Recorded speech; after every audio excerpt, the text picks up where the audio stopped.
안녕하세요. 반갑습니다. 날씨가 더워서 제가 지금 자켓을 바로 벗었어요. 오늘은 스포츠 사약을 할 시간이에요. 책을 교재를 가볍게라도 한번 읽어보고 오셨습니까? 예, 그거 아니더라도 스포츠 사약 쪽으로 우리가 얘기할 것들이 요즘 너무 많이 벌어지고 있죠. 예, 베이징 동계올림픽 아주 분통이 터집니다. 예, 바로 돌아왔으면 좋겠어요. 우리나라뿐만 아니라 헝가리, 또 우리 지금 외교적 보이콧을 참여하고 있는 미국을 표시한 많은 나라들이 상당히 지금 굉장히 불편한 상황에 놓여져 있습니다. 어, 베이징 동계올림픽이 시작이 되면서 그들이 내뱉은 구호가 함께 나아가자라는 건데, 과연 이게 함께 나아가고자 하는 건지 자기네들끼리만 나가고자 하는 건지 모르겠습니다. 어떤 기자는 그런 내용을 썼더라고요. 이런 편파 판정에 대해서 물론 홈 어드밴티지가 있을 테니까 조금은 그들에게 유리한 판정이 내려질 수도 있겠습니다만, 그럼에도 불구하고 너무 수긍하기 어려운 상황들이 너무 많이 벌어지고 있어서 어떤 기자는 그렇게 썼더라고요. 너네 다 가져라, 너네 다 가져라. 그것만 복사 붙이기해서 해놓은 기자도 있더라고요. 그래서 이러한 어떤 스포츠 메가 이벤트와 관련된 상황들이 우리가 볼 때에는 그냥 어떤 편파 판정이 이루어지고 있구나, 올림픽에 외교적 보이콧을 하고 있구나. 근데 이 외교적 보이콧을 왜 했는지, 그 외교적 보이콧은 무엇인지, 전면 보이콧은 그건 무엇인지, 우리는 항의 그 문화체육관광부 장관이 갔는데 그 개막식에서 그 소수 민족의 어떤 의상이라고 하는 치부하는 한복을 그들의 나라의 올림픽의 개회식에서 대한민국의 전통 복식인 한복을 왜 거기에 끼워 넣는지, 이런 것들을 그냥 흘려볼 것이 아니라 사회학적 지식을 갖고 있으면 그것을 좀 더 우리는 좀 더 큰 시각에서 또는 그 안에서 이루어지는 미묘한 어떤 관계들을 파악해 볼 수 있을 거예요.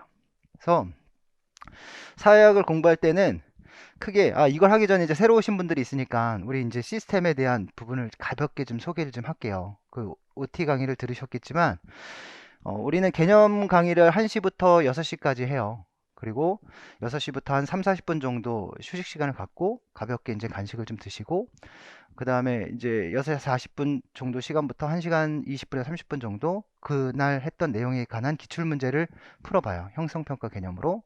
그리고 그게 끝나고 나면 1시간 반 정도 우리 스터디를 합니다. 그러니까 현장에 계신 분들은 현장 조별로 스터디를 하고, 또 인강으로 들으시는 분들은 인강으로 참여하셔서 스터디를 진행을 해요. 1시간 동안 조별 스터디를 하고, 거기서 그날 공부했던 내용들 중에서 궁금했던 내용들을 질문하고, 서로 해결해 줄 수 있는 건 해결해 주고, 그러다 보면 공통의 관심사가 생기고 공통의 의문점이 생겨요. 그러니까 한쪽 팀에서 해결할 수 있는 부분이 있으면 또 한쪽 팀에서 해결할 수 없는 부분들도 생기고, 그래서 좀 더 큰 질문을 만들어내는 거죠. 그래서 그런 것들을 1시간의 스터디가 지나고 난 후에 또 30분의 또 스터디 과정에서 또 공유를 해요.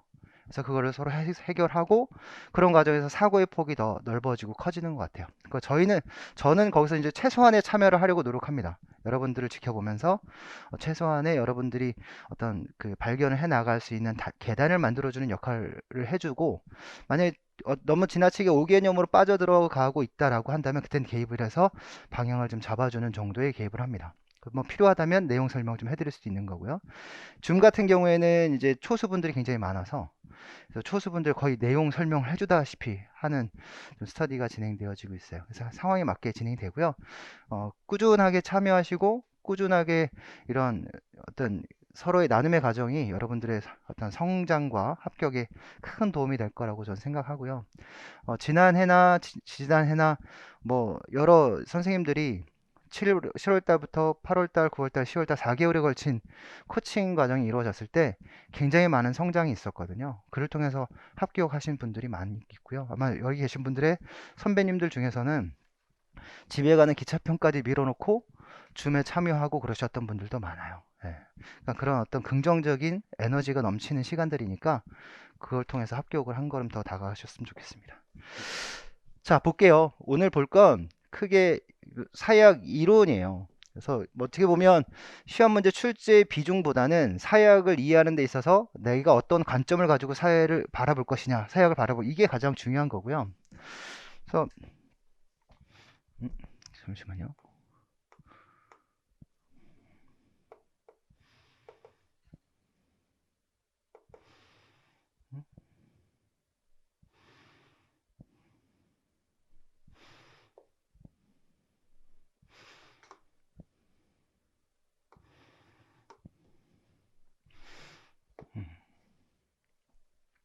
보면 사회학은 크게 구조적 접근하고 개인적 접근으로 나눠볼 수 있어요. 그러니까 사회를 구조로 보느냐, 아니면 그 사회를 구성하고 있는 개인들 간의 어떤 관계 속에서 이 사회를 바라볼 것이냐, 이 두 가지 측면이야. 그러니까 우리가 크고 작음으로 얘기한다면 구조적 접근은 굉장히 거시적이죠. 그 다음에 개인적인 건 구조 안에 개인들이 있는 거니까 개인적 측면은 좀 미시적이다라고 볼 수 있어요. 그러니까 사회를 줌 아웃해서 본다면 굉장히 거대한 구조를 볼 거 아니에요. 그래서 거시적 관점이고, 줌 인에서 들어가 보면 그 안에 사람들이 어떤 세세한 디테일한 어떤 관계들이 놓여져 있을 거예요. 이렇게 보면 개인적이고 미시적 관계로 보는 겁니다. 그러면 거시적 접근으로 할 때 보면 나타나는 게 기능론과 갈등론이 있어요. 그러니까 우리가 아파트를 지으면, 어떤 구조물을 지으면, 구조물을 지을 때 가장 먼저 뭐부터 해요? 뼈대, 토대. 일단 기초를 다지죠. 그래서 땅을 파고 기초를 다져요. 그래서 기초를 어떻게 잘 다지느냐에 따라서 그 건물이 잘 오랫동안 서 있을 수 있느냐고, 만약 그 건물을 높이 짓고자 한다면 아마 기초를 깊게 팔 거예요. 그리고 거기에 어떤 철근을 받고 튼튼한 기초를 만든 후에 기초 위에 이제 철근을 쌓아 나가겠죠. 골격을 쌓아 나가겠죠. 그리고 거기서 어떤 모양새를 만들 건데, 그럼 기초를 쌓을 때 어떤 철근이라든가 또 올라갈 때의 철근이라든가 거기에 들어가는 시멘트며 뭐 콘크리트며 뭐 여러 내장재며 이런 것들이 모이고 모이고 모여서 아마 아름다운 건축물이 만들어질 겁니다. 그러면 기능론적 관점은 사회라는 것이 있고, 이 사회를 구성하는 여러 요소들이 있어요. 구성 요소들이겠죠. 철근, 콘크리트, 뭐 이런 겁니다. 이런 것들이 각각의 A라는 요소가 있고 B라는 요소가 있고 C라는 요소가 있으면 이런 것들이 잘 조화를 이루어서 하나의 어떤 무엇인가를 만들어내야 된다라고 얘기한다면 그건 기능론이에요. 그러니까 A가 해야 할 기능이 있고 B가 해야 할 기능이 있고 C가 해야 할 기능이 있어요. 오늘 우리가 모였잖아요. 오늘 우리가 모여서 저는 강사이기 때문에 여러분들에게 사회학에 대한 전반적인 지식을 알려주는 역할을 맡았어요. 따라서 제가 이 역할을 잘 할 때 여러분들 사회학에 대한 어떤 개념과 어떤 관점을 가지게 될 거예요. 여러분들은 임용시험에 합격하기 위해서 지금 이 시간에 나와서 열심히 공부를 하러 오셨어요. 제가 전달하는 이 내용들이 여러분들에게 잘 이해가 되어지고 하나의 지식으로 만들어져서 시험을 볼 때 이것을 합격의 어떤 발판으로 삼게 된다면 아마 긍정적인 에너지가 만들어질 거예요. 이러한 좋은 환경에서, 근데 여기에 지금 온도가 조금 높죠. 아마 금방 눈이 감길 거예요. 온도를 낮춰야 될 것 같습니다. 그렇죠? 환경의 변화가 좀 필요해요. 그러니까 이런 요소들이 잘 조화를 이루게 되면 그 사회는 굉장히 안정적이다라는 거야. 그러면 이거를 그냥 어떤 그 내용적인 면으로 접근했는데 이 요소들을 이 우리가 살고 있는 사회로 한번 비교해 봅시다. 그럼 사회를 구성하는 요소들이 굉장히 많을 거 아니에요. 뭐가 있어요? 우리 사회를 구성하는 요소. 좀 있으면 뭐 할 거예요, 아니에요? 선거할 거 아니겠습니까? 정치. 거의 뭐 이거 하는 사람들이 정치로 많이 가요. 경제, 돈 많이 벌면 정치하러 많이 가죠. 또 돈 많이 벌려면 뭘 많이 받아야 돼요? 사회 경제적 지위가 높아지려면 교육을 많이 받아야 되죠. 교육도 많이 받아야 돼요. 사람이 이것만 먹고 살아요? 밥만 먹고 살아요? 또 다른 어떤 믿음과 관계가 있죠. 또 뭐가 있어요? 종교도 있겠죠. 정치와 종교가 가지고 있는 어떤 사상과 이데올로기들이, 또는 경제적인 어떤 사상들이, 교육에 관한 이데올로기들이 또 국민들에게, 많은 사람에게 전파되어야 될 거예요. 이럴 때 필요한 게 뭐겠어요? 대중매체, 미디어예요. 그쵸? 또 뭐가 있을까요? 뭐 이 정도만 할까요? 또 이제 뭐 크게 이제 바라보면 뭐 이런 여러 요소들이 다 각각의 제 기능들을 해야 될 거예요. 이런 것들이 제 기능을 잘 유지하게 된다면 사회는 안정적으로 유지된다라고 바라보는 게 구조 기능론이에요. 그러니까 제 역할만 잘하면 되죠. 남자는 태어나서 남자의 역할을 할 게 있고, 여자는 태어나서 여자가 해야 할 역할이 있는 겁니다. 그렇게 바라보는 거죠. 근데 우리는 이렇게 꼭 그렇게 볼 수는 없잖아요. 남자가 해야 할 역할이 정해져 있나요? 여자가 해야 할 역할이 정해져 있나요? 요즘에 러시앤 캐시라고 하는 광고에 모델이 두 명이 나와요. 이전 모델은 여장 남자가 나왔고, 지금 모델은 그 고양이를 이렇게 얹고 한 그 사람이 나와요. 그 이름은 잘 모르겠는데 어, 어쩌라고 라는 멘트와 함께 이런 얘기를 합니다. 그러니까 이 사회가 가지고 있는 그 가치관들이 딱 어떻게 정해져 있는 것, 이 속에 내가 속해 있지 않다라고 한다라면 잘못된 건가? 그렇지 않잖아요. 어쨌든 근데 구조 기능론에선 각각의 맡은 역할과 또는 그 역할에 따른 자신의 기능을 잘 하게 되면 사회는 안정적으로 돌아간다고 보는 거죠. 이제 긍정적이죠. 좋죠. 예. 갈등론은 갈등이에요. 요소 간에 갈등이 생긴다는 거예요. 그럼 요소와 요소 간에 어떤 갈등이 생기는 거죠. 상충하는 뭔가가 있는 거예요. 그럼 왜 갈등이 생길까요? 갈등론에서는 기능론적 관점을 좀 비판해요. 얘는 이렇게 사회가 잘 안정되면 잘 먹고 잘 사는 거거든요. 그래서 사회를 굉장히 합리적이고 구조적으로 접근해요. 그러니까 자본주의 사회가 이래요. 예. 근데 자본주의 사회 구조는 돈 잘 먹고 잘 살면 이렇게 막 이렇게 될 수 있거든요. 그러니까 상류 계층으로 올라가고 못 벌면 하류 계층이 머무는 거죠. 하지만 이런 것들은 그들이 가지고 있는 공통된 가치관이에요. 그래서 인정해요. 아, 너희들이 열심히 노력했으니까 올라가는 거지. 그리고 이 사회는 그렇게 성공을 위해 열심히 노력한 사람이 많은 돈을 버는 건 당연한 거다라고 바라봐요. 근데 갈등론에선 불편한 거예요. 류현진 선수가 우리나라에 와서 지금 훈련을 받고 있어요. 류현진 선수 연봉이 얼마입니까? 많아요. 많아요. 많아요. 결론은 많아요. 한 500억 정도 돼. 네, 많아요. 제발 좀 거기 10%만 더 줬으면 좋겠어요. 네. 그래서 근데 불편해요? 안 불편해. 왜요? 그는 그만이 가지고 있는 능력이 있고 우린 그걸 인정하기 때문이에요. 근데 갈등론적으로 바라보면 유현진 선수가 몇백억의 돈을 벌고 어떤 야구 선수들은 저 2부 리그 어디 가가지고 지금 월 2천만 원, 3천만 원 겨우겨우 받으면서 생계 입에 풀칠도 하기 어려운 상황에서 또 훈련을 하고 있단 말이죠. 누구는 좀 좋은 환경에서, 누구는 굉장히 열악한 환경에서. 우리나라에 최고의 슈퍼스타가 있어요. 스포츠계 최고의 슈퍼스타. 아마 우리나라의 역사, 스포츠 역사를 통틀어서 이 사람이 최고일 거예요. 누구일까요? 김연아예요. 예.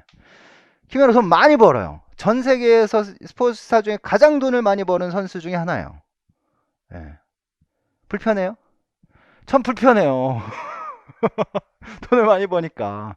근데 김연아는 그녀가 참여한 모든 대회에서 단 한 번도 시상대 위에 올라가지 않았던 적이 없어요. 예. 그만큼 대단한 사람이죠.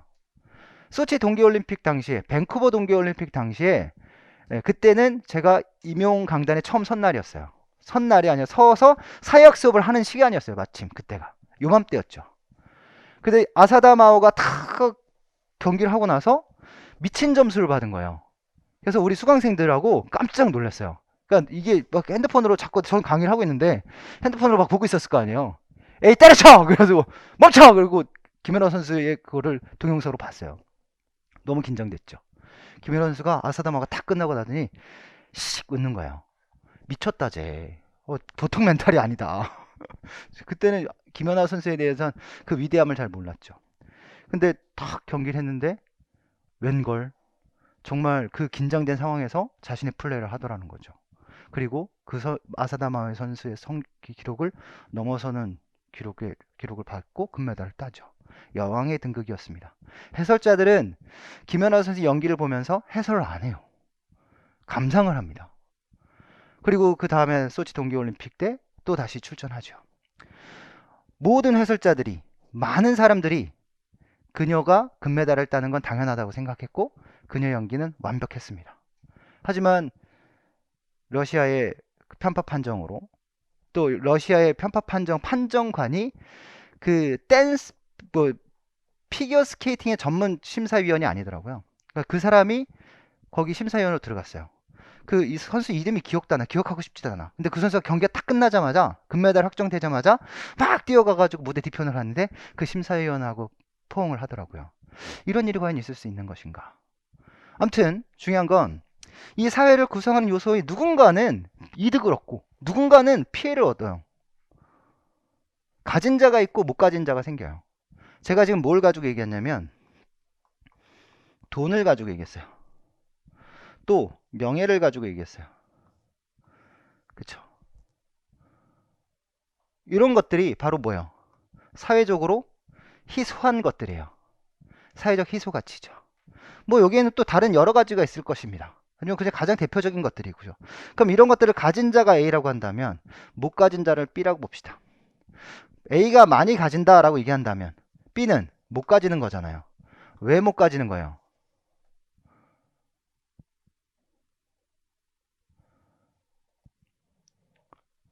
A가 많이 갖고 있어서. 제가 편파 판정에 대한 얘기도 했고, 사회가 그렇게 구조를 만들어 놨기 때문이에요. A가 받을 수밖에 없게. 우리나라 쇼트트랙 선수들이 지금 베이징 동계올림픽 갈 때 이 편파 판정이 일어날 걸 예상을 못 했겠습니까? 예상을 했죠.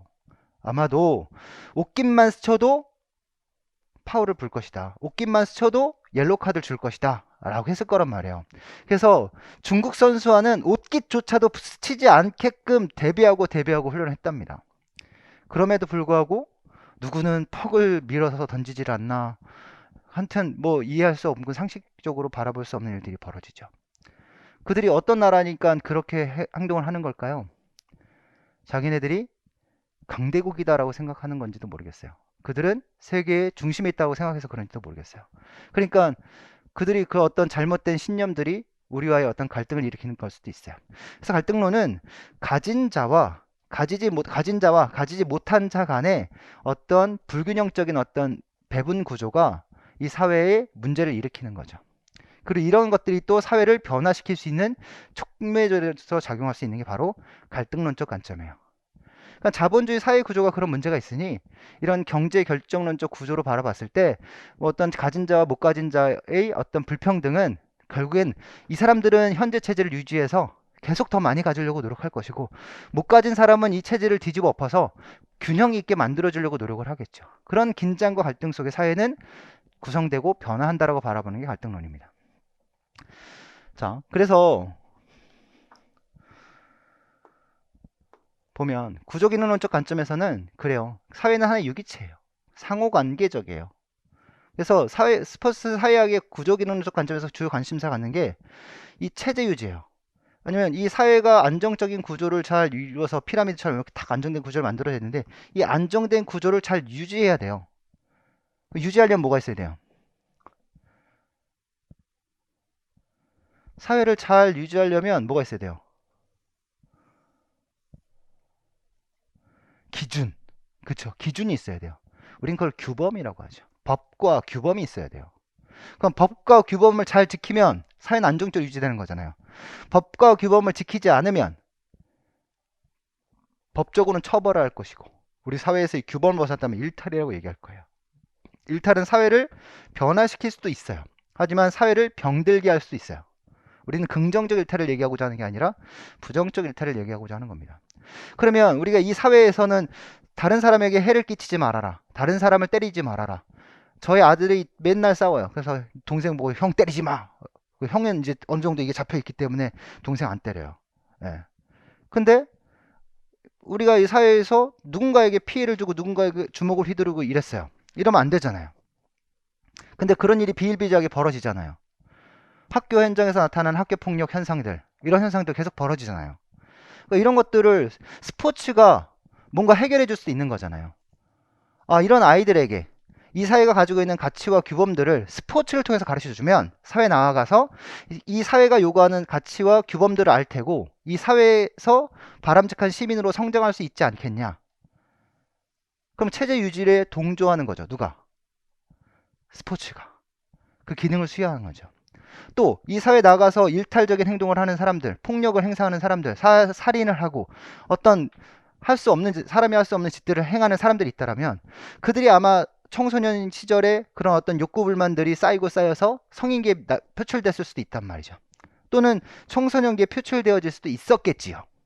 그러니까 그런 것들을 비공식적이 아니라 공식적으로 표출할 수 있는 기회를 만들어 준다면 뭔가 감정의 정화를 이룰 수 있지 않을까. 그럼 스포츠는 뭐예요?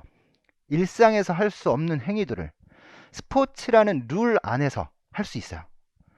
사각의 링 안에서 상대방의 얼굴을 가격하고 발로 찰 수도 있어요. 왜요? 그거는 규칙 안에서 이루어지는 것이니까. 물론 그걸 넘어서는 경우도 있죠. 자, 정선 트랙이 있어요. 용인에 트랙이 있고, 예, 서킷, 그 자동차 경주 트랙. 우리 시속 몇 킬로까지 달릴 수 있죠? 우리가 제일 빨리 달릴 수 있는 데가 어디예요? 시속 110km까지 달릴 수 있나요? 고속도로. 시속 110km까지 아마 제한 속도일걸요?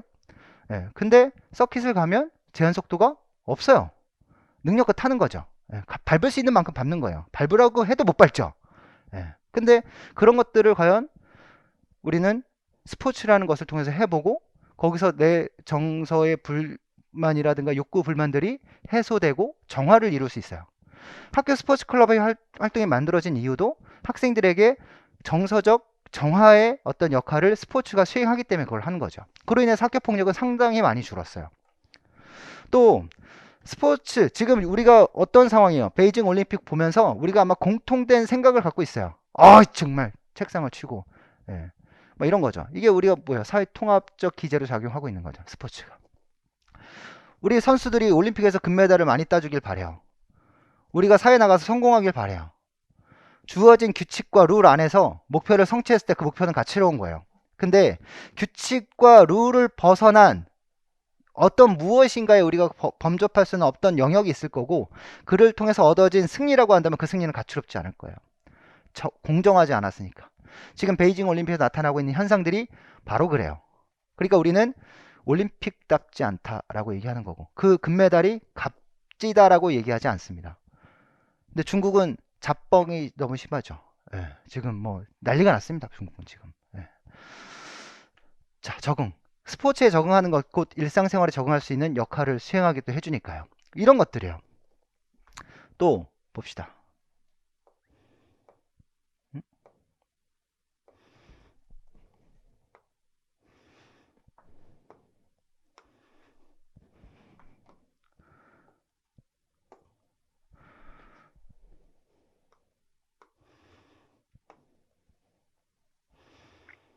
앞서 얘기했던 갈등론적 관점인데요. 갈등은 사회 자체가 항상 서로 긴장과 갈등의 관계 속에 있다라는 거예요. 그쵸? 왜 긴장과 갈등이에요? 앞서 얘기했잖아요. 사회적 희소 가치에 대한 불균등 분배가 긴장과 갈등을 일으키는 거예요.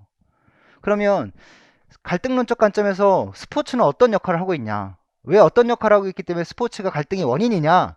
이게 관심이 되겠죠. 아까는 스포츠가 사회에 좋은 하나의 어떤 구성 요소로서 제 기능을 하고 있어서 좋은데, 지금 여기서는 스포츠가 사회의 불편함을 일으키는 원인이 되고 있다라는 겁니다. 자, 신체 소외. 신체 소외가 뭐야? 우리 몸은 굉장히 소중하잖아요. 굉장히 어떤 우리를 구성하고 있는 본질이에요. 근데 이 본질이 도구가 되면 그게 신체가 소외되는 거죠. 예. 지금 올림픽 경기라든가 수많은 스포츠에서 도구가 만들어진다, 도구화 된다라는 건 이 도구는 결국 무엇을 하기 위해서 만들어진 거예요? 어떤 무엇인가를 하기 위해서 만들어진 거예요. 자, 망치를 만들어요. 망치를 왜 만들어요? 못을 박으려고 만들죠. 그러면 못을 박으려고 처음부터 망치를 만들었을까요? 아니에요. 처음에는 돌로 박았겠죠. 돌로 박다가 석기 시대가 지나고 철기 시대가 오면서 돌은 깨지는데 철은 안 깨져. 근데 철은 연해. 철을 좀 강하게 만들어. 근데 모양을 만들다 보니까 어떻게 하면 좀 더 가볍고 효율적으로 박을 수 있는지를 만들었겠죠. 그냥 가장 합리적인 도구를 만들어야 목표를 빨리 효율적으로 달성할 수 있지 않겠습니까? 그런 걸 따져보겠죠. 그렇죠? 그래서 선수들도 마찬가지예요. 어떻게 하면 목표를 달성할 수 있을까? 근데 우리는 나의 몸도 소중하고 목표도 소중한데, 나의 몸을 등한시하면서 나의 몸을 도구화하면서 스포츠의 어떤 성취를 이루려고 한단 말이에요. 갈등론적 관점에서는 누가 그걸 조장하겠어요? 돈 가진 사람들이, 자본가들이. 돈만 가지면 되잖아요. 피곤해요? 왜 피곤해? 합격해야지. 돈 벌잖아. 눈도 깜빡이지 마. 집중해요, 집중. 지금 잠잘 때가 아니죠. 그죠? 예, 그래야 수강생이 하나로 더 오지. 나한테. 그래서 돈 벌고. 그죠? 예, 합격하세요. 굉장히 재수없죠. 예, 예. 이런 거예요. 예. 그 다음에 강제와 사회통제. 자, 가지고 있는 자들은 자신의 이익을 위해서 자신에게 유리한 체제지만 그 체제 안에서 사람들이 따라오게 만들어요. 강제하죠. 지켜라. 룰을 지켜라. 근데 누굴 위한 거예요? 열심히 일해라. 열심히 공부해라. 지금 그렇게 열심히 공부하세요. 합격하세요. 그 누구를 위한 거예요? 아니, 지금 저의 흐름대로 따라오십시오. 열심히 공부해서 합격하십시오. 저를 위한 거죠. 저를 유명해지려고. 이러면 안 되잖아요. 예, 여러분들을 위한 거지. 여러분 자신. 가끔 가다가 저랑 이제 면담을 하잖아요. 전화로 하면 1시간씩 막 얘기를 해요. 전화 그렇게 안 끊어. 저랑 전화하면. 근데 마지막에 하는 말이 뭔지 알아요? 교수님, 제가 열심히 하겠습니다. 지켜봐 주십시오. 이렇게 얘기해요. 꼭 그래. 그럼 저는 뭐래요? 본인을 위해서 하시면 돼요. 저한테 확인받으려 하지 않으셔도 돼요. 그게 여러 선생님을 위한 거예요. 이렇게 얘기하죠. 예. 근데 이 사회는 그래요. 갈등론적 관점에서 바라보면. 상업주의. 이거 굉장히 아까 이제 신체 소외하고 굉장히 연결되죠. 나중에 비판 이론과도 또 굉장히 많이 연결되어질 거고. 돈 따지면 선수들은 뭐 도구가 될 수밖에 없어요. 예. 국수주의, 군국주의. 이게 난리죠, 지금 중국이. 예. 자국이 최고예요. 예. 중국하면. 지금 중국의 또 문제가 뭐냐면 외교적 보이콧을 하고 있잖아요. 자, 중국이 굉장히 많은 나라들과 이제 인접해 있고, 그 인접한 그 어떤 소수 민족들 중에 아주 굉장히 어떤 여러 소수 민족들을 차별하고 학대하고 이런 것들이 많이 벌어져요. 그리고 중국하고 대만하고 지금 외교적 관계가 굉장히 심각한 상황이었었고, 거기에서 수많은 소수 민족들을 억압하고 어떤 탄압하고 이런 일들이 있었고, 중국의 테니스 펑사이 같은 선수는 중국 고위 간부로부터 성추행을 당해요. 성폭행이라고 얘기하죠. 근데 그런 일이 있고 나서 예, 사라져요. 한간의 소문에 매스컴에서는 미디어에서는 아무도 모르게 살해됐다 이렇게 되거든요. 근데 그런 것들이 이제 불거지면서 중국의 인권 탄압에 가장 먼저 반기를 든 게 미국이었어요. 그리고 이제 거기에 이제 수많은 스위스는 뭐 코로나19 때문에 불참하겠다 이렇게 얘기했지만 독일이나 또는 호주라든가 이런 여러 나라들이 외교적 보이콧을 선언해요. 우리나라는 외교적 보이콧을 선언하지 않았습니다. 외교적 보이콧이 뭐냐면 전면 보이콧은 선수단 자체를 파견하지 않는 거예요. 외교적 보이콧은 올림픽이 열리면 올림픽에는 선수단도 가지만 국가의 귀빈들이 가가지고 그 올림픽에 같이 참여하고 응원해주고 이렇게 해줘요. 근데 국가의 어떤 지도자들이 안 가는 거예요. 거기 그걸 외교적 보이콧이라고 얘기해요. 안 갔죠. 네, 안 갔죠. 어쨌든 네, 이런 어떤 것들로 인해서 어떤 외교적 보이콧이 나타나고 어떤 이런 인종적 차별에 따라서 중국에서 지금 나타나고 있는 이런 올림픽 현상들이 상대적으로 어떤 큰 문제를 일으키고 있어요. 네. 그런 것들을 우리가 보게 되는 게 바로 갈등론적 관점이고요.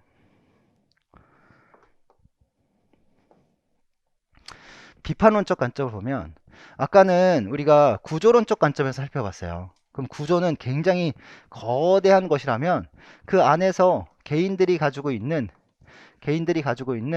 어떤 생각들이 있을 거예요. 그죠? 이 사회를 바라보는 이 개인들의 생각은 A라는 애가 다르고 B라는 애가 다를 거예요. 그렇죠? 근데 여기서 얘는 수동적인 애고 얘는 능동적인 애예요. 수동적인 애는 수용할 것이고 능동적인 애는 변화를 일으킬 거예요.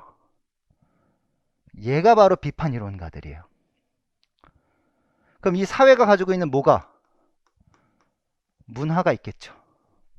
그럼 문화를 수용해서 그 문화대로 진행을 할 것인지 아니면 이 문화를 좀 더 새롭게 바꾸어 나갈 것인지 이거예요. 요즘 정부를 영어로 뭐라 하죠? 거버먼트라 그러죠. 그 정부를 넘어선 거를 거버넌스라 그래요.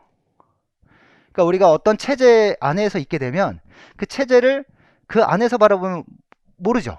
줌인해서 우물 안의 개구리처럼 바라봐요. 그러니까 내가 가진 세상이 가장 완벽한 세상인 거죠. 근데 이 체제를 밖으로 벗어나서 한 발짝 뒤로 물러나서 바라보면 야, 내가 살던 우물이 이렇게 좁은 곳이었어? 내가 바라보는 하늘이 세상에서 가장 넓은 줄 알았는데 바깥의 하늘은 어마어마하게 큰걸? 이렇게 바라볼 수 있어요. 스포츠의 현상에 나타나는 여러 가지 문제점들도 그 안에 있으면 문제를 모르는 거죠. 자, 우리나라 빙상계에 있는 어떤 지도자들도 또는 관리자들도 이런 관료적인 구조 속에서 그들의 체계가 가장 완벽하다고 생각하고 믿고 따라가죠. 하지만 한 발자국만 뒤로 물러나면 문제점 투성이죠. 그러니까 이런 것들을 변화시키고자 하는 관점에서 거버넌스라는 얘기가 굉장히 많이 나와요. 정치, 경제, 사회, 스포츠에서도. 자, 어떤 이런 관점들, 그러니까 이걸 벗어나서 좀 더 새롭게 변화시키고자 하는 게 비판 이론인데, 그럼 비판은 뭘 비판할까요? 이 사회가 대부분 다 어떤 사회예요?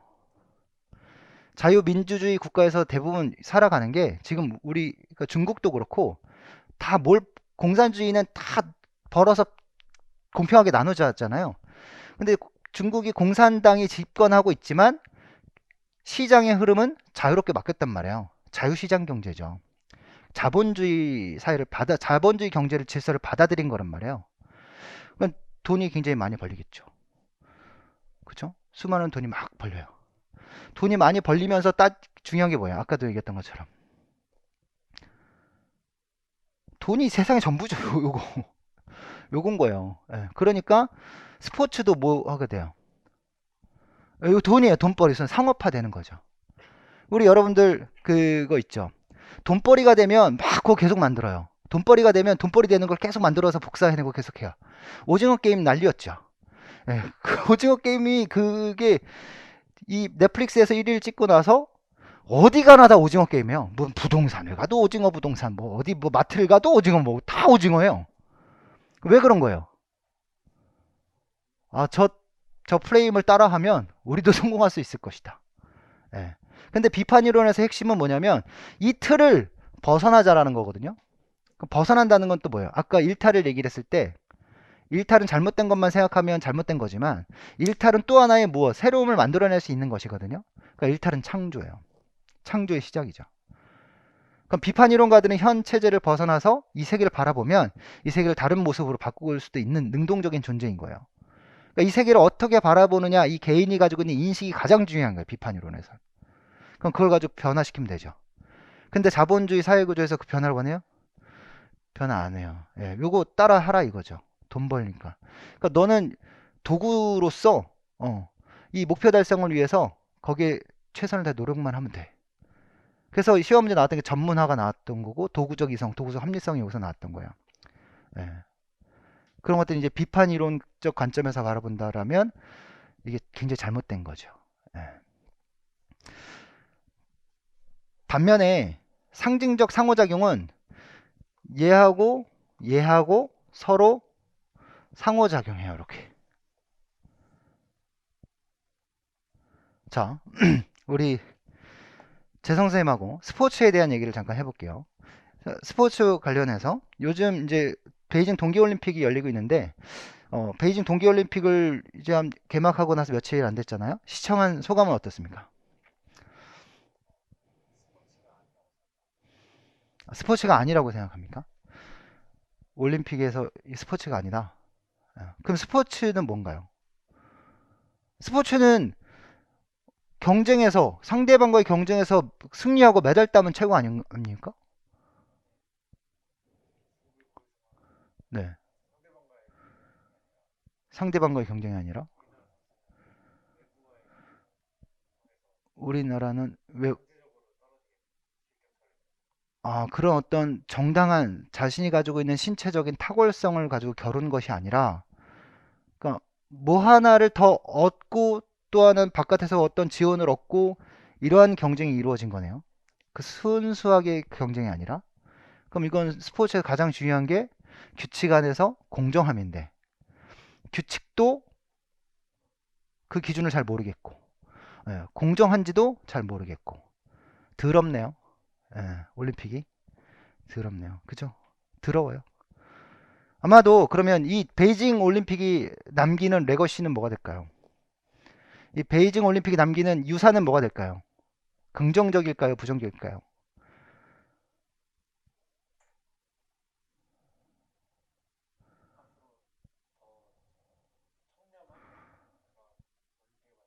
더 좋은 올림픽이 만들어질 수 있도록 노력하자. 네, 좋습니다. 그래서 우리는 지금 상징적 상호작용론적 얘기를 하고 싶었는데 제 선생님은 비판론적 관점에서 더 나은 모습으로 가고자 이렇게 얘기를 했어요. 저는 그렇게 아주 이 스포츠에 대한 걸 이렇게 규정하고 이렇게 인식하고 의미를 부여하고 막 이렇게 하고 싶었는데 탁 그래도 아주 바른 생각을 갖고 계셔서 이렇게 바꾸고자 노력을 하신 거죠. 여기에 이제 부수적으로 나오는 얘기들이 갈등론에 이제 그 헤게모니 이론이라는 것이 있고 또 올해 이제 출제되었던 교환 이론이라는 게 있는 거죠. 그래서 그런데 PPT에서 여러분들 살펴볼 수 있도록 할게요. 그래서 어, 어떻게 보면 지금 좀 어렵게 느껴질 수도 있는데 이거는 우리가 사회학을 공부하기 위한 바탕인 거예요. 예, 바탕이니까 그렇게 어렵게 받아들이실 필요 없고요. 이 사회학은 또 공부하려면 내용을 하나하나 다 외우려고 하면 너무나 힘들고 어려운 공부예요. 그래서 정말 여러 번 읽어보면서 공부를 해야 이 사회학에 대한 어떤 전반적인 관점이 생겨요. 자, 스포츠 사회학입니다. 스포츠 플러스 사회예요. 그쵸? 왜 스포츠를 사회에 합쳤을까요?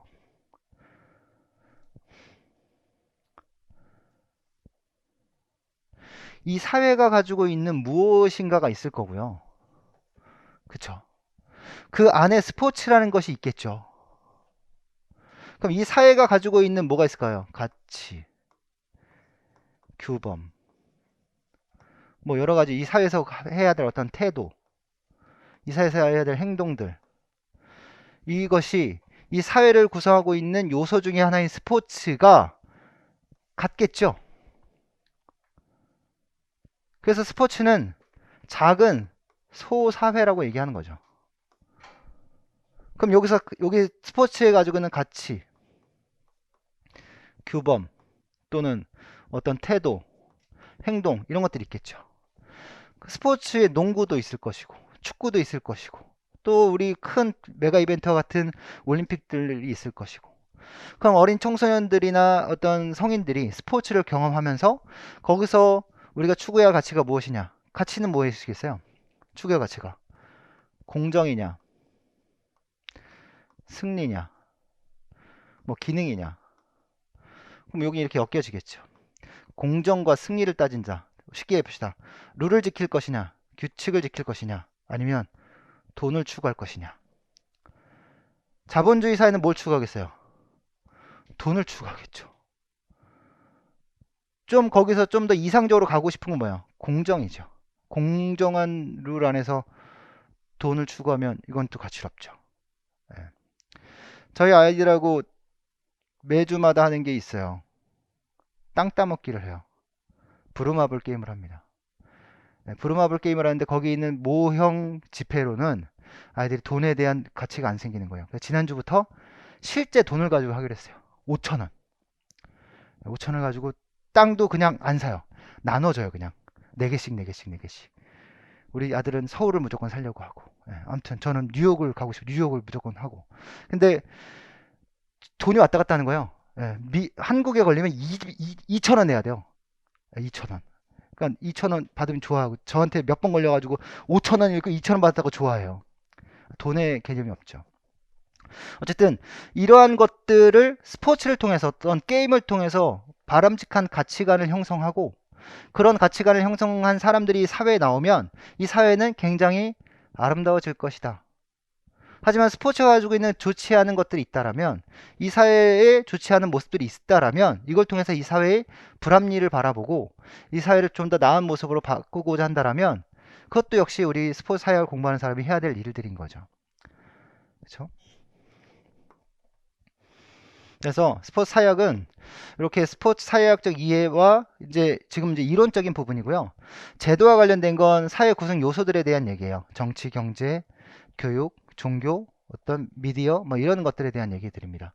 그리고 이제 이런 사회화 과정이라고 한다면 그러면 이 사회의 구성원으로서 성장해 나가려면 스포츠를 통해서 사회의 구성원이 되어야 하잖아요. 그래서 스포츠 사회학이라는 걸 공부하는 거니까 그래서 스포츠에 참여하고 스포츠에 참여해서 어떻게 사회화 되어져 가고 그를 통해서 스포츠를 통해서 어떤 가치관과 태도, 행동 양식을 배우고 그런 것들이 이제 일반 사회로 나와서 어떻게 전이 되고 또 바람직한 사회 구성원이 되어지는지 이런 것들에 대한 공부를 해요. 그리고 이제 그럼 안에서 스포츠 사회 조직은 어떤지 또 사회 스포츠가 어떤 다 아름답고 좋은 모습만 갖추어져 있는 것은 아니니까 그 안에서 나타나고 있는 지금 이 베이징 올림픽과 같은 어떤 여러 가지 문제점, 인종차별, 성차별 같은 이런 문제점들, 이런 것들을 또 언급하기도 하고요. 예, 그렇게 이제 바라볼 겁니다.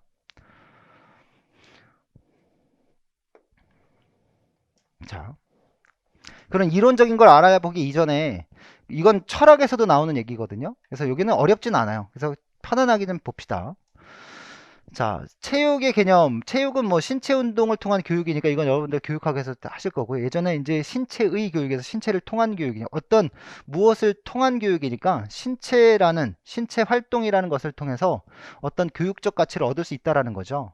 그래서 우리 교육적 가치라고 한다면 신체적 발달, 인지적 발달, 도덕적 발달 뭐 이런 거 얘기하는 겁니다. 그래서 심동, 인지, 정의적 영역의 발달이 되겠죠. 그래서 결국 나아가고자 하는 건 뭐예요?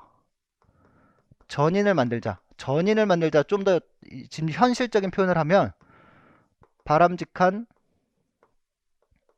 민주 시민을 만들자 이겁니다. 그렇죠? 그러면 요런 사람을 만들려고 교육을 하는 거고, 요런 사람이 되려고 스포츠가 학교 현장에서 이용되어지고 있는 거죠. 이용된다 그 본질로서 역할을 하고 있는 거고 도구로서 역할을 하고 있는 거죠. 자, 스포츠 개념 규정에 대한 여러 가지 주장들이 있는데 신체 운동을 행하는 주체의 심적 태도를 기준 삼아 스포츠를 규정한다는 것을 보면 칼dim은 스포츠란 유희의 한 현상이다 이렇게 얘기했어요. 유희예요. 유희는 뭐예요? 놀이의 하나다 라는 거죠. 그러니까 놀이는 어때요? 즐거워요. 누구를 위한 놀이예요? 놀이는 온전히 나를 위한 놀이에요. 내가 즐겁고자 하는 놀이죠. 그래서 스포츠는 나 자신의 즐거움을 추구하는 활동으로부터 시작을 하는 거예요. 그래서 스포츠의 개념은 경쟁이지만 나 자신이 즐겁게 하는 경쟁이죠. 그리고 나 자신의 어떤 즐겁게 하는 과정에서 한계에 부딪히고 한계를 넘어서고 성장을 하죠. 그래서 나의 탁월성을 높이고 이런 탁월성을 높이는 과정에서 다른 사람들과의 탁월성의 대결이 있을 수 있겠죠. 상대적 우월성에 대한 얘기입니다. 그게 바로 스포츠가 경쟁인 이유예요. 올림픽 경기 같은 경우는 스포츠의 순수성을 추구하지만 그들의 순수성을 추구하는 그들이 모여서 또 그들의 탁월성을 겨루는 장이에요. 그러니까 미국의 어떤 선수는 스피드 스케이팅 선수는 코로나 검사를 대회 참가하려고 45번이나 받았대요. 참가 규정에 코로나에 걸린 확진자는 4번 연속 검사에서 PCR 검사에서 음성 판정을 받아야 대회에 참가할 수 있대요. 그전엔 2번인 줄 알고 2번만 했다가 이제 4번인 걸 알고 검사를 하고 대회 당일날까지 검사를 하고 음성 판정 받고 대회 참가했대요. 29명 중에서 28일 했답니다. 어떻게 보면 그 28일 할 거를 그 수많은 PCR 검사를 받아가면서 유전자 증폭 검사를 받아가면서 왜 왔어 도대체? 라고 생각할 수 있겠지만 그 사람이 가지고 있는 마음은 태도는 올림픽 참가에 목적을 두고 있는 거죠. 물론 거기서 얻어지는 금메달도 굉장히 중요하지만 우리나라 선수들이 금메달을 못 타서 아쉽지만 우리나라 선수들이 다치지 않고 안전하게 경기를 잘 마무리하고 돌아와 줬으면 하는 마음이 이젠 간절하죠. 신체 운동 기능을 기준 삼아 스포츠를 규정하기도 한대요. 사회 일반 복지에 공헌하는 모든 운동을 스포츠에 포함시킨다. 사회 일반 복지에 공헌하는 모든 운동을 스포츠에 포함시킨대요. 지금 스포츠 포인트제가 아마 새로운 정부가 출범을 하게 되면 시작을 하게 될지도 몰라요. 근데 이제 어떤 정부가 그 대선을 통해서 집권당이 될지는 모르지만 현 여당이 집권당이 되면 아마 스포츠 포인트제가 아마 시행될 가능성이 높고 아마 야당이 이제 집권을 하게 되면 아마 거기에 이제 서로 이제 갈등이 좀 생기겠죠. 왜냐하면 여당 측에서 추진한 일이기 때문에. 그래서 스포츠 포인트제가 되면 여러분들 열심히 운동하면 포인트 받아요. 돈 받는 거죠. 우리 이제 어플에 깔려 있어서 만보 하면 이제 포인트 받는 것처럼 여러분들에게 뭐 한 달에 3만 원씩의 포인트가 돼요. 그러면 1년이면 36만 원이고 그 돈이면 뭐 그래도 뭐 내 삶에 그래도 긍정적인 도움을 줄 수 있는 그런 어떤 동기유발은 될 거니까 그런 것들을 이제 하고 있죠. 또 스포츠와 운동 경험이 신체 운동으로서 심신의 건전한 발달을 깨우기 위해 치러지는 것을 말한다. 이거는 여러분들이 이런 거구나, 우리가 스포츠 활동은 이렇게 해왔었구나, 그러니까 아이들에게 스포츠를 가르쳤구나 라는 거죠. 맥킨토시는 스포츠를 자기나 상대 그리고 물적 환경에 도전하여 자기의 탁월성을 구하는 활동이래요. 거기서 어떤 즐거움을 추구하는 활동이래요. 나의 한계를 넘었어요. 즐거울까요? 제가 지난주에 자유투 연속 10개 못 던졌다 그랬잖아요. 어저께 가서 했거든요. 2번 연속 10개씩 10씩 넣습니다. 한 번은 19개 연속 넣고요. 마지막에는 10개 연속 넣고 그냥 왔어요. 예. 난 이렇게 하고 가요. 그런 정도로. 저는 그런 탁월성을 지금 획득했습니다. 안 되던 것이. 자, 근데 맥킨토시는 스포츠를 이렇게 했어요. 기술 스포츠, 투쟁 스포츠, 극복 스포츠, 율동적 무용체조로. 기술은 말 그대로 기술을 겨루는 경기죠. 내가 얼마나 탁월한 기술을 가지고 있는가. 그럼 상대방과 기술을 걸어서 탁월성을 증명하는 거죠. 쇼트트랙 선수들이 쇼트트랙 경기에서 중국 선수 런치웨이를 쫙 지나쳐가지고 쫙 들어갔단 말이에요. 근데 어떻게 보면 굉장히 세계적 클래스의 기술을 발휘한 거란 말이에요. 근데 그거를 뭐 코스를 뭐 이탈했다가 들어왔고 뭐 어떤 위반 행위였다라고 얘기를 해서 실격 판정을 내렸단 말이죠. 어떻게 보면 굉장히 잘한 탁월한 기술을 발휘했음에도 불구하고 어떤 편파적인 판정이 상대방을 굉장히 우리나라를 곤욕스럽게 만든 경우죠. 그래서 운동 기능의 탁월성을 이용하여 자신의 우월성을 입증한다. 그럼 탁월성이 먼저인 거고 그 다음에 우월성일까요? 아니죠. 우리는 자신의 탁월성을 추구하는 과정에서 우월성이라는 걸 달성할 수 있는 거예요. 그러니까 탁월성이 훨씬 더 큰 개념이죠. 그러니까 우리가 얘기하는 탁월성은 이게 바로 스포츠의 정의고요. 그것을 우리는 아르테라고 얘기하는 거예요. 그리고 우월성을 입증한다라고 얘기한다면 운동 선수들이 가지고 있는 태도인 거고요. 그것을 우리는 아곤이라고 얘기합니다. 자, 투쟁 스포츠. 자신의 우월성을 입증하는 활동인데 상대방과 어떤 직접적 접촉이나 도구 또는 간접적 접촉을 통해서 자신의 우월성을 입증하는 경기예요. 자, 쇼트트랙 경기는 접촉을 최소화하는 스포츠잖아요. 근데 런스웨이가 헝가리 선수를 팔로 잡고 이렇게 제꼈단 말이에요, 결승선에서. 그래서 그게 과연 되는 건가? 저는 여지껏 제가 태어나서 스포츠를 본 역사 중에 결승선을 통과할 때 상대방 선수를 제껴서 잡아당기고 들어가는 경우를 단 한 번도 본 적이 없어요. 처음이에요, 처음. 근데 그게 안 부러져요. 릴레이를 하면 꼭 뭘 줘야 돼요? 바톤 터치를 해야 돼요. 그죠? 이건 규정이잖아요. 근데 쇼트트랙은 바톤이 없어요. 대신 접촉을 해야 돼요. 근데 중국은 접촉을 안 해요. 예, 중국은 장풍으로 접촉을 하나 봐요. 콩푸에 날아, 푹 하면 날아가죠. 말도 안 되는 일이 벌어지고 있죠. 카메라에 안 찍혔으면 몰라. 심판은 눈이 없어요. 그 왜 안 보여? 다 보이는데. 우리가 보이는데 왜 그 사람들은 못 봐? 그러니까 이해가 안 되죠. 예. 극복해야 되나요? 좀 극복하기 어렵네요. 예. 극복 스포츠는 우리가 수많은 자연적 환경들 이런 것들을 극복하면서 우리가 어떤 그 자연을 이겨내는 활동을 통해서 어떤 탁월성을 입증하는 경기들도 있죠. 그다음 율동 무용적 무용체조. 우리 이제 김연아 선수가 했던 피겨 스케이팅 경기라든가 이런 것들이 바로 스포츠라는 것이 단순히 자신의 우월성, 탁월성을 입증하는 경기가 아니라 자신의 감정과 생각을 표현할 수 있는 그런 활동들이다라는 것을 보여주고 있는 겁니다. 그래서 문제로 출제가 안 됐던 부분이기 때문에 기술, 투쟁, 극복, 율동적 무용체조는 한 번쯤 좀 정리해 두시길 바라고요. 자, 스포츠라는 것이 아까 처음에 서두에 얘기했을 때 유희의 하나였다라고 했어요. 유희. 스포츠는 놀이로부터 쭉 이렇게 발전되어져 온 겁니다. 놀이에서 좀 더 진화한 게 게임이고 게임에서 좀 더 진화한 게 스포츠죠. 그러면 과거에 어떤 조직화되지 않았던 사회 속에서는 그냥 우리가 놀이였고 게임이었고 유희였어요. 단지 개인이 가지고 있는 내재적인 어떤 쾌락을 추구하는 활동이었을 거란 말입니다. 거기에 어떤 규칙과 규제가 있기가 어려웠었겠죠. 그냥 재밌고 즐거우면 딱 좋죠. 술을 먹고 취하면 즐겁죠. 하지만 거기에 규칙과 규제가 되지 않아요. 그렇죠? 근데 이런 것들이 좀 더 어떤 모양새를 갖추고 좀 더 그런 것들이 제도화된 과정에서 만들어진 규칙을 통해서 선수들이 탁월성을 다룬다라고 얘기한다면 그것이 바로 스포츠가 되어지는 겁니다. 그래서 진화론적 관점에서 스포츠를 바라보면 스포츠는 놀이, 게임, 스포츠로부터 진화했다는 얘기죠. 놀이는 끊임없는 문화적 진화의 과정. 우리 과거 우리나라에서 가장 오래된 뭐 민속놀이다라고 한다면 뭐 윷놀이 뭐 이렇게 얘기를 할 텐데 뭐 제기차기도 있었겠고 자치기도 있었겠고 굉장히 다양한 유희들이 있었겠죠. 그런 것들이 지금에 와가지고 어떤 하나의 스포츠로 성장할 수 있고 우리나라 같은 경우는 전통 놀이가 스포츠로 제대로 성장하지 못한 것 같아요. 뭐 있을까요? 우리나라 스포츠로 성장했다라는 내세울 만한 게 태권도.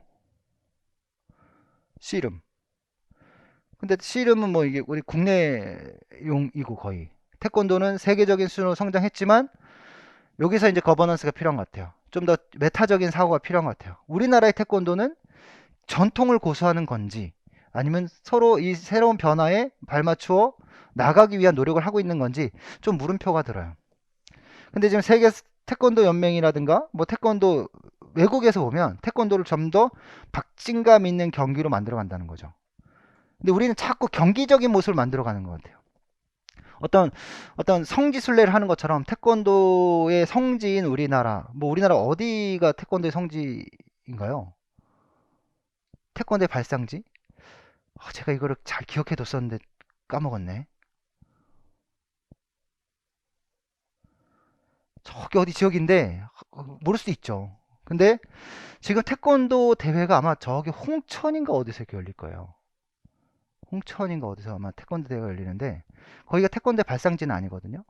근데 거기서 열리는 이유가 뭐냐면 그 시에서 대회를 개최하기 위한 비용을 지원해줘요. 그래서 거기서 열려요. 그리고 이제 선수들이 모이면 누가 가요? 선수단이 가면 보호자들이 가죠. 그러니까 지역 경제가 좀 활성화되는 거잖아요. 그러니까 거기도 이득이 되고 또 대회도 개최하고. 근데 저는 여기서 좀 한 단계 더 나가야 되지 않을까. 정부가 주도해서 태권도를 하나의 어떤 문화의 어떤 그 우리들이 가지고 있는 어떤 그 문화의 하나로 좀 더 어떤 뭐라 그럴까 돈의 논리가 아니라 어떤 문화의 논리로 어떤 문화 유산의 하나로 좀 만들어야 하지 않나라는 생각도 좀 해요. 즉 개인적입니다. 어쨌든 이런 문화의 진화 과정을 통해서 점점점 놀이가 게임으로, 게임에서 스포츠로 성장 발전하고 있죠. 그래서 이 문화적 진화는 도구와 언어를 사용하면서 시작되었지만 신체 문화 또한 끊임없이 변천되었고 그 진화의 동력은 인간 에너지 양과 에너지를 작동시킬 수 있는 발달된 놀이 도구였고 곧 여가의 시간의 양과 운동기의 발달은 결국 스포츠의 발달을 의미한다라고 얘기할 수 있을 거예요. 그래서 스포츠는 뭐 이전의 전근대 스포츠 같은 경우는 어떤 제대로 된 체계도 규칙도 어떤 경쟁의 대상도 극소수일 수밖에 없었지만 근대로 넘어오면서 스포츠는 점점 더 체계화되고 조직화되고 합리적인 규칙이 만들어지고 그런 과정에서 수많은 기록들이 양산되면서 그런 기록들을 수많은 사람들이 더 공유할 수 있게 발전되어졌죠. 그래서 아델만이라고 하는 사람은 스포츠의 유형을 조직화, 규칙, 경쟁, 역할 차이, 공공정보, 기록과 통계라는 6가지 측면으로 전근대 스포츠와 차이가 있다라고 얘기하고 있어요. 말 그대로 근대 스포츠는 어떻게 돼 있다는 거예요? 조직화되어져 있다라고 얘기하는 겁니다. 근대 스포츠는 무엇이 있다라는 거예요? 규칙이 있다. 근데 이 규칙은 뭐예요? 규칙은 규칙을 만드는 이유는 뭐예요? 규칙 안에서 경쟁이 있는 거죠. 그 안에서 승리가 있는 거죠. 그러면 규칙은 경쟁을 지배하고 있어야 돼요. 그래서 내가 손을 잘 써요. 전 농구를 좋아하니까 농구를 잘한다 칩시다. 근데 농구를 잘하니까 공도 잘 잡을 거 아니에요. 근데 축구 경기를 해요. 공이 날라와요. 가슴 트래핑을 잘 할 줄 몰라요. 그래서 공을 딱 잡아요. 왜요? 난 손을 잘 쓰니까. 그리고 탁 내려놓고 탁 차요. 어때요? 잘했죠? 잘못했어요? 왜 잘못했어요? 규칙이 어긋났죠. 예, 반칙을 한 거예요. 축구가 아니라 이건 농구인지 럭비인지 뭔지 잘 모르겠는 거죠. 그러니까 거기서 나가 탁월하다고 얘기할 수 있어요? 딱 잡았는데 잘 잡았다라고 얘기하겠어요? 아무도 잘 잡았다라고 얘기 안 하겠죠. 만약에 제가 골키퍼였다면 잘 잡았다라고 하겠죠.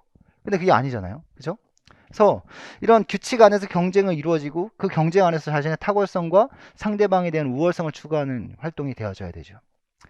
그게 경쟁이에요. 역할 차이. 이건 전문화가 굉장히 많이 역할될 거예요. 우리 야구 선수들 같은 경우는 선발 투수가 있고 중간 개투가 있고 마무리 투수가 있잖아요. 그러니까 나중에 이제 도구석 이성과도 관련되는 얘기들이고 점차 사회가 어떤 획일화되고 전체주의적인 상황에서 어떤 목적 달성을 위해서 수단을 도구하고 막 이런 상황이 되면 결국 어떤 특정 역할을 딱 수행하는 거 요것만 딱 신경 쓰게 돼요. 뭐 다른 사람 뭐하든 상관없어. 내가 주어진 역할만 딱 하면 되지. 이런 식이 될 수도 있죠. 공공정보, 뭐 신문 이런 것들이고요. 기록과 통계. 우리 이제 이런 것들도 나중에 이제 구트만이 얘기하는 부분으로 얘기하면 과거에는 문자가 만들어지기 이전의 시대에서 뭐 어떤 기록이 있었겠습니까? 없었겠죠. 근데 지금은 기록이 만들어지고 기록이 만들어지고 기록이 만들어지면 뭘 하겠어요? 당연히 이제 통계를 낼 거고 기록이 만들어지면 이제 기록이 뭐가 되는 거예요? 경쟁의 대상이 되겠죠. 그러면 이 기록이 경쟁의 대상인데 현재 시점이라면 다른 사람과의 기록을 좋은 기록을 내기 위한 경쟁일 것이고 만약에 시 공간을 넘어서면 과거의 최고의 기록을 가지고 있던 사람을 경쟁 대상으로 하여 현 시점에서도 경쟁할 수도 있을 거예요. 그러니까 이 시 공간을 초월할 수 있죠. 그런 것들을 통해서 기록을 추구하게 될 거고 그래서 근대 스포츠는 그 이전과 달리 조직화되었고 각 종목별 통과 단체가 만들어져서 관리화되어져 잘 조직적으로 운영되어지고 있죠. 그래서 이런 제도화된 문화와 규칙이 합리적인 규정, 또 그 안에서 경쟁이 이루어지고 그 경쟁을 통해서 얻어진 승리가 가치로운 거죠. 하지만 그런 조직 관료적인 구조와 합리적인 규칙이 제대로 마련되어 있지 못한 상황에서 어떤 경쟁에서 얻어진 승리, 특히 그 합리적인 규칙을 벗어난 어떤 비윤리적인 또는 어떤 편파적인 문제로 인해 나타나는 승리는 가치롭다고 얘기할 수 없죠. 그건 나중에 또 볼 겁니다. 자, 스포츠 활동 조건인데요. 보면 일정 신체 활동이 스포츠로 분리되기 위해서는 특정한 환경 상황에서 일어나지 않으면 안 된다. 신체 활동에 참가는 비공식적, 비구조적 상황에서부터 공식적, 조직적 상황에 이르기까지 폭넓은 범위에 있다. 그러니까 뭐 우리가 얘기하는 놀이로부터 시작해서 스포츠의 어떤 연장성 산에 대한 얘기입니다. 그래서 스포츠 사역은 비공식적, 비구조적 상황보다는 공식적, 조직적 상황에서 신체 활동을 중요시한다. 그래서 공식적, 조직적 상황이라고 얘기하니까 여기 뭐가 있겠어요? 이 관리 감독을 할 수 있는 조직이 있을 것이고 조직이 관리 감독할 때 꼭 뭐가 필요해요? 규칙이라는 게 존재해요. 그 안에서 이루어져야 스포츠라는 거죠. 그래서 스포츠는 그냥 막 스포츠가 아니에요. 분명한 규칙과 룰이 있어야 되는 거죠. 전 제 친구 중에 굉장히 멋있게 본 친구가 있는데 그 친구가 대학 학부 시절에 저랑 키가 되게 비슷해요. 근데 그 친구 태권도 4단인가 5단인가 4단인가 그랬어요. 그 친구인데 4단이었다. 4단이고 또 교회 목사님 아들인가 그랬어요. 근데 얼굴은 저랑 비슷하게 생겼어요. 그래서 저보다 좀 험상궂게 생겼어요. 근데 그 강의가 시작되는 시간에 이제 강의실이 문이 잠겨서 착 줄을 서 있는데 어떤 남학생이 새치기를 한 거예요. 근데 이 친구가 정의감이 넘쳐서 그걸 그냥 넘기지 못하는 거죠. 그래서 다 가가지고 저기요 새치기 하셨습니다. 뒤로 가시죠. 예, 근데 이제 키는 요만한데 그 사람은 키가 이렇게 큰 거예요. 키가 큰 거예요. 뭐, 뭐 이런 거죠. 뭐 이렇게 밀친 거예요. 그럼 저 지금 저랑 싸우자고 하시는 건가요? 이렇게 얘기했어요.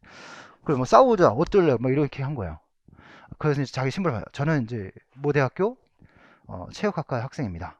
저는 태권도를 전공했고 예, 만약에 저랑 싸우고 싶으시다면 저는 이제 바깥에서 사복을 입고 싸우지 않기 때문에 도복을 입고 저랑 정식으로 대련을 하셨으면 좋겠습니다. 이렇게 얘기한 거예요. 그 절에서 그러니까 지금 강의보다 지금 이게 더 급하신 것 같으니까 저기 최대 건물에 도장으로 가셔서 저랑 정식으로 한번 대련을 하시죠. 이렇게 얘기한 거예요.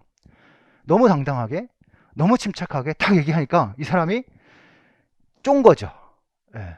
어 이거 아닌데 이거 아닌데 상황이 다른데 그리고 죄송합니다. 그리고 뒤로 갔어요. 멋있지 않아요? 예. 저도 그런 거 해봐야 되는데 못 해봤거든요. 어쨌든 이런 규칙 안에서 이루어지게 되면 이것은 스포츠가 될 수 있죠. 그 친구는 스포츠를 하자라고 얘기한 걸 수도 있어요. 어떻게 보면.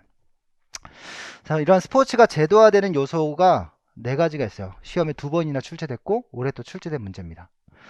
스포츠 활동은 뭐가 있어야 돼요? 규칙이 있어야 돼요.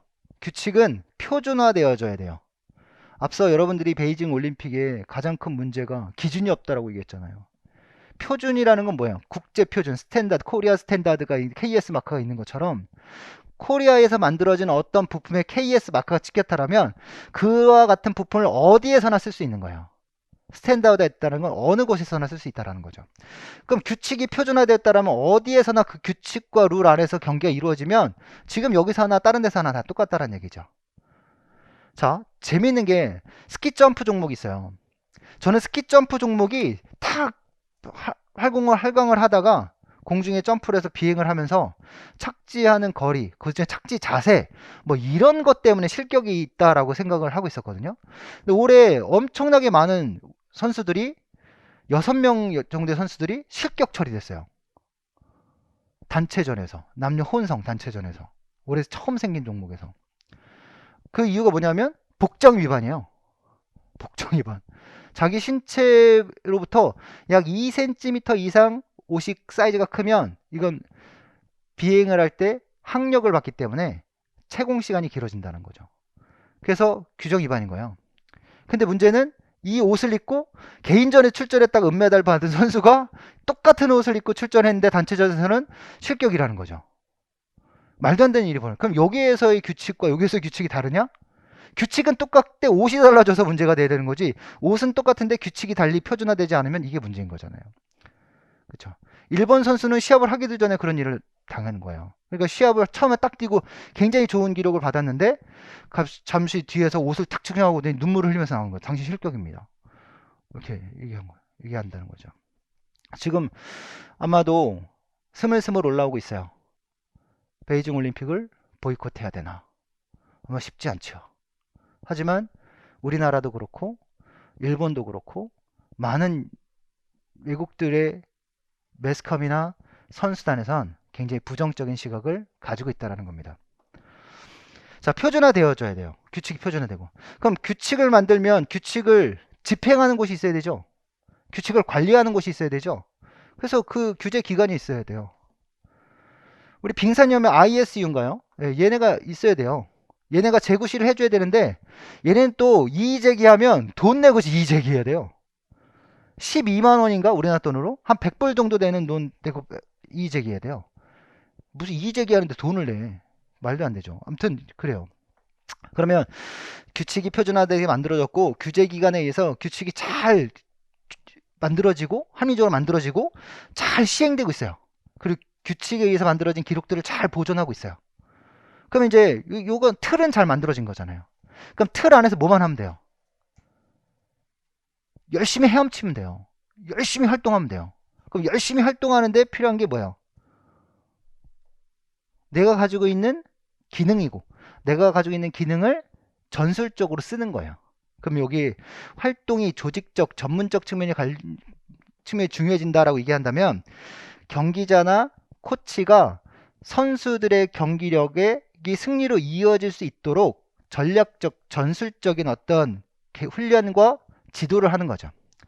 안현수 선수가 빅토르 아니 러시아로 기화했다가 이번에 중국 대표팀 코치가 됐어요. 빅토르 안 선수는 우리나라에서도 굉장히 유명한 선수였고 빅토르 안이 러시아 대표로 출전해서 평창 동계올림픽에서 3개의 금메달을 땄어요. 그리고 지금 베이징 동계올림픽에서 중국팀 코치를 맡았고요. 아마 지금 현역에서 은퇴한 지 얼마 안 됐기 때문에 전설적인 스케이터로서 굉장히 뛰어난 신체 능력을 아직 보유하고 있을 거예요. 그가 선수들과 같이 함께 스케이팅을 하면서 선수의 기술 지도를 했단 말이죠. 어떻게 그러니까 뭘 알고 있겠어요?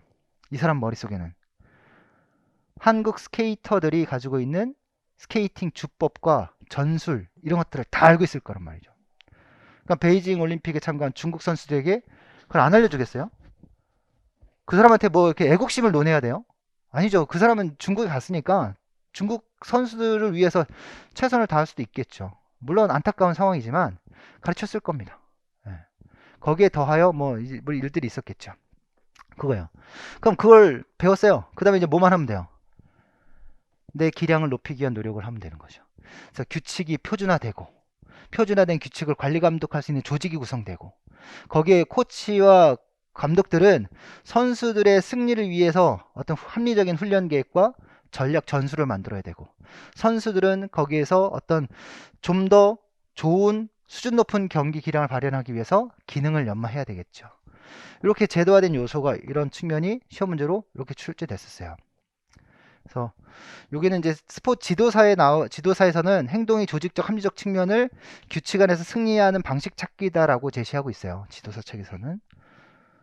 그래서 이렇게 한번 출제가 됐고요. 그 다음에 또 올해 출제가 됐던 문제인 겁니다. 자, 다시 이제 원론적으로 데려와서 놀이게임 스포츠의 특성 비교인데요. 아까 놀이게임 스포츠가 이렇게 진화되어져 왔다라고 얘기했어요. 그러니까 놀이를 한다라고 얘기한다면 놀이는 어때요? 뭘 만들어지는 건 아니잖아요.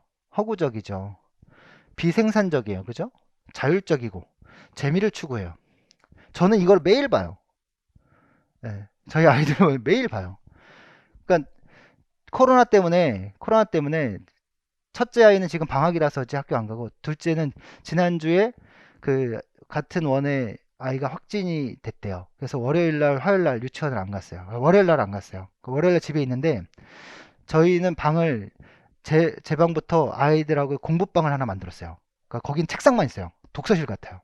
그리고 하나는 이제 침대방 만들고 했는데 거기서 이제 형하고 아빠는 아침에 이제 공부하는 거죠.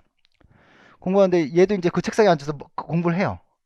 근데 뭐 시간이 한 30분 지나면 이제 좀 있으시죠. 밖에 나갔다가 들어왔다가 자꾸 아빠 찾고 아빠 나랑 종이 접자 다이아몬드 접자 막 이렇게 하면서 한데 아빠가 일을 해야 되니까 밖에 나가서 좀 너가 놀아라고 하면 거기서 뭘 하는지 모르는데 자꾸 뭐 헛소리를 해대면서 막 놀아요. 되게 재밌게.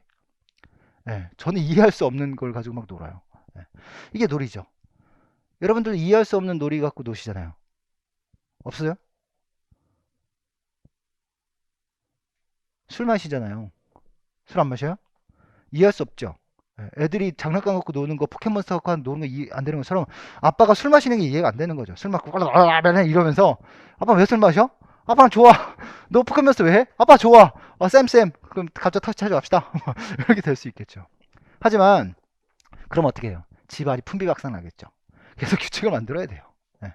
그래서 좀 더 진화한 게 게임이죠. 그래서 게임은 허구성과 비생산성, 자율성, 규칙성. 그러니까 여기서 허구성과 비생산성은 그대로 놓고 재미를 추구하는 게 쾌락인데 이 쾌락성도 그 기초에 있긴 하겠죠. 하지만 여기에 좀 더 어떤 규칙을 넣어서 좀 더 어떤 조직화된 모습을 갖추어지죠. 그래서 관리화된 규칙과 불확실성, 경쟁성 이런 것들이 가미된 것이 바로 게임이야. 그래서 놀이는 허구성, 비생산성, 자유성, 쾌락성. 그럼 게임은 허구성과 비생산성을 바탕으로 해서 우리 경쟁성, 규칙성, 미확정성, 불확정성. 그 다음에 여기서 안 나오지만 하나가 분리성이에요. 좀 이따 정리된 자료로 또 나와요. 예, 그러니까 굳이 여기서 안 쓰셔도 돼요. 그러면 이런 스포츠가 관리화된 스포츠니까 완벽하게 어디에 표준화된 건 아니거든요. 그래서 좀 더 표준화된 조직을 만들려면 규칙을 만들려면 이 규칙은 좀 더 제도화되어져야 되죠. 이 제도화된 틀 안에서 선수들이 신체적 탁월성을 겨루는 것이 바로 스포츠입니다. 그래서 이렇게 정리할 수 있어요. 6가지로 보면 스포츠에서 가장 대표적으로 이렇게 요것만 추구한다면 놀이에요. 요게 이제 불확실성과 규칙에서의 어떤 관례적인 성격, 경쟁성 요렇게 넣으면 게임이에요. 제도화된 규칙에 신체적 탁월성을 넣어서 이렇게 가면 스포츠의 모습이다라고 얘기할 수 있어요. 그래서 어려운 얘기는 없죠. 허구성은 현실에서 경험할 수 없는 걸 추구하는 활동이에요. 아까 얘기했던 건 레이싱 자동차 타고 시속 300km로 달려요. 현실에서 추구할 수 없는 활동이잖아요. 이건 뭐예요? 허구성이죠. 비생산성. 어떤 물건을 만들어내는 건 아니에요. 재화를 만들어내진 않죠. 스포츠는. 하지만 프로 선수들은 어떤 상업적인 속성의 어떤 돈을 만들어낸단 말이에요. 그러니까 이건 좀 제외되는 부분이겠죠. 제도화된 규칙성. 규칙은 제도화되어져야 되겠죠. 그 다음에 경쟁. 여기선 이건 잘 봐야 돼요. 보면 경쟁은 스포츠 결과가 승자와 패자로 명확하게 구별되는 것을 의미한다. 경쟁은 스포츠 경기 하나의 즐거움으로 이어지는 동시에 승부에 대한 보상의 근거가 된다. 그럼 경쟁에 뒤따르는 게 바로 승리와 패배로 나눠지겠죠. 그렇죠? 그럼 여기에서의 경쟁은 나 자신과의 경쟁이냐 타인과의 경쟁이냐가 될 거예요. 그럼 나 자신과의 경쟁이 바로 탁월성에 대한 얘기일 거고 타인과의 경기가 바로 우월성에 대한 얘기일 거예요. 우리는 탁월성을 추구하는 과정에서 우월성을 달성할 수 있는 겁니다. 그래서 선수들은 자신과의 싸움에서 승리하고 승리한 자신이 타인과의 경쟁에서도 또 성공할 수 있겠죠. 물론 거기서는 세계 1위가 된 사람이라면 이제 더 이상 타인과의 경쟁은 무의미하죠. 왜냐하면 세계 1위니까. 그건 누구와의 경쟁일 수밖에 없어요. 자기 자신과의 경쟁일 수밖에 없어요. 자, 그래서 뭐 이런 문제가 또 출제가 됐었고요. 여기까지만 보고 잠깐만 쉴게요. 자, 스포츠의 범위인데요. 뭐 이거는 시험으로 나올 수도 있고 그렇지 않을 수도 있는데, 스포츠가 놀이라는 곳에서 스펙타클이라고 하는 어떤 연출된 연기 활동이라는 것의 연속선 상하 안에 있다라고 규정하기도 합니다. 스포츠 지도사 책에 나오는 얘기예요. 그래서 놀이는 말 그대로 활동 그 자체를 재미있게 즐기는 활동이다 라고 얘기한다면, 어떤 그 뭐가 없어, 연출이 없지요. 놀이엔 연출이 없어요. 아주 우발적이고 또는 우연적이고 그 상황에서 만들어낸 것이겠지만, 스펙타클 같은 경우는 어떤 굉장히 어떤 연출되어진 행위죠. 우리가 쉽게 얘기하면 아이들하고 놀면 아이들이 아빠 나 뱅뱅뱅 돌려줘 막 던져줘 막 이런단 말이에요. 그쵸? 그건 놀이죠. 하지만 WWE 같은 경우에는 어때요? 여러분 많이 보시죠? 저는 어렸을 때 많이 봤던 게 그때 달러맨, 헐크 호건 뭐 이런 사람들, 미국 프로레슬링 얘기하는 거예요. 그러니까 미국 프로레슬링 보면 처음에는 연출적인 요소가 굉장히 적었어요. 그래서 막 링 안에서 막 선수들이 진짜 육체적인 어떤 그 강인함을 다루는 그런 모습이 많았는데, 점점점 거기에 뭐가 끼냐면 선수와 선수 간의 뭐 어떤 그 비화가 막 드러나고, 여자 선수와 남자 선수 간의 어떤 뭐 그 사랑이 싹트고, 거기에서 뭐 잘못된 만남이 만들어지고 막 이런 일이 막 벌어져요. 그것이 막 레슬링의 연출과 드라마가 막 연결이 되어지는 거죠. 그러니까 그런 연속성 성 안에 스포츠라는 것이 존재한다는 거예요. 지나치게 연출 쪽으로 가면 WWE가 되는 것이고, 지나치게 아빠 던져줘가 되면 놀이가 된다는 거죠. 그 어딘가에 스포츠는 존재한다는 겁니다. 그래서 우리 극단을 가지고 얘기할 거예요. 놀이는 활동 그 자체 표현적 활동이다. 그러나 극적 스펙타클은 이건 누구를 위한 거예요? 나 자신을 위한 거죠. 나의 재미를 위해서. 근데 WWE와 같은 미 프로 레슬링 같은 경우는 누구를 위한 거예요? 예, 관중을 위한 거란 말이에요. 그래서 공연적 성격을 굉장히 많이 담고 있죠. 하지만 스포츠라는 것은 이 연속선 성 안에서 나를 추구할 수도 있고 뭐 다른 사람에게 뭔가 보여줄 수 있어요. 아마 여기는 아마추어일 수도 있고 여기는 프로 스포츠 이렇게 갈 수도 있겠죠. 그렇죠? 그래서 이렇게 구분되어집니다. 놀이는 참가자의 초점이 맞춰지죠. 또 보상은 놀이를 하면서 얻어지는 즐거움이 보상이 되겠죠. 그래서 놀이를 하는 그 목적은 내가 어떤 즉흥적인 활동을 통해서 얻어지는 즐거움이 목적이 되는 거예요. 하지만 스펙타클은 누구를 위해서? 관중과 시청자들을 위한 활동이에요. 그러니까 나 자신이 얻어지는 내적 만족감을 추구하는 것이 아니라 관중들이 얼마나 호응을 하고 얼마나 즐거워하고, 그를 통해서 시청자가 얼마큼 많아지고 그를 통해서 돈을 얼마나 많이 벌고, 이런 것에 초점이 맞춰질 수밖에 없어요. 그러니까 이 사람들은 더 무엇을 위해 노력해요? 사람들이 더 웃어주고 사람들이 더 호응해주게 하기 위해서 노력하죠. 그를 위해서 복장도 화려하게 하고 또 그렇게 하겠죠. 그러니까 올림픽에서 나오는 스포츠의 모습이 그냥 나 자신을 위한 활동이면 내가 어떤 옷을 입고 하든 무슨 상관이에요.